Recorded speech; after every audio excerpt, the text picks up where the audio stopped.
Maintenant, le titre de propriété confisqué est maintenant entre les mains du propriétaire originel, le Dieu Tout-Puissant. Le titre de propriété qui donne droit à la terre et à la vie éternelle, quand Adam l'a perdu, les mains sales de Satan ne pouvaient pas le prendre. Alors, il est retourné à son propriétaire originel, Dieu lui-même. Nous allons le voir dans une minute. Il est là, assis sur le trône, et il a dans sa main le titre de propriété. Le titre de propriété qui donne droit à la vie éternelle.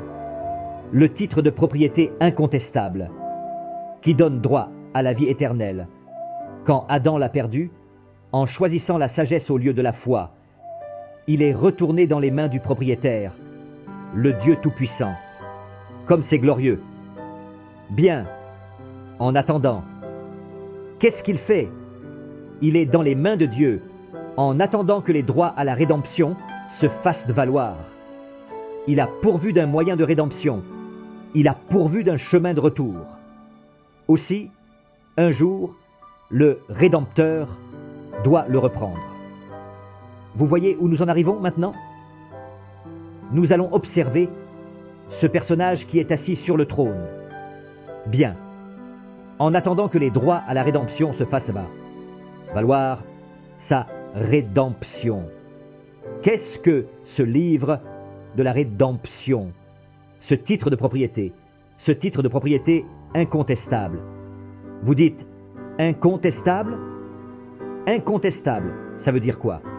Ça veut dire qu'une recherche approfondie a été faite, et c'est remonté jusqu'à son origine, comme cette petite goutte d'encre de ce matin, quand elle est tombée dans le décolorant, elle est retournée jusqu'à son origine. Et quand le péché a été confessé et qu'il est tombé dans le sang de Jésus-Christ, oh, ça produit un titre incontestable. Vous retournez tout droit au Créateur. Vous devenez un fils de Dieu. Le titre de propriété incontestable est entre les mains du Tout-Puissant. Oh, sa rédemption signifie la possession légale complète de tout ce qui a été perdu par Adam et Ève.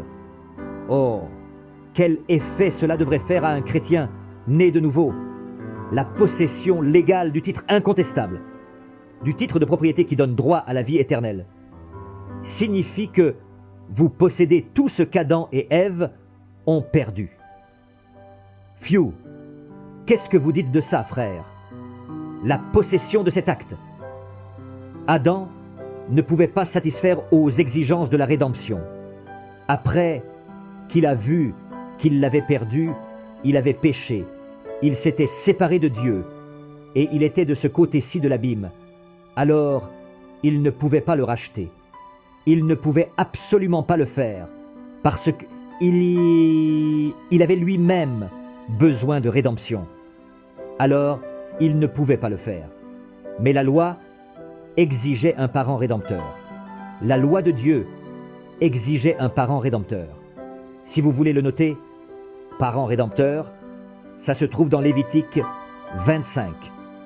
Mais la loi de Dieu admettait un substitut. Maintenant, qu'est-ce qui se serait passé si Dieu n'avait pas offert d'accepter un substitut? Mais l'amour l'a contraint à le faire. En effet, l'homme n'avait pas de moyen de revenir, et il n'y avait aucun moyen pour lui de revenir. Il était fini. Mais la grâce de Dieu a satisfait à ce parent rédempteur en la personne de Jésus-Christ. La loi l'exigeait. La grâce a satisfait à ses exigences. Ô grâce infinie de notre Dieu! La loi de Dieu exigeait un substitut innocent. La brèche entre les âges de l'Église et les 7 sceaux, prêchés par le frère William Marion Branham.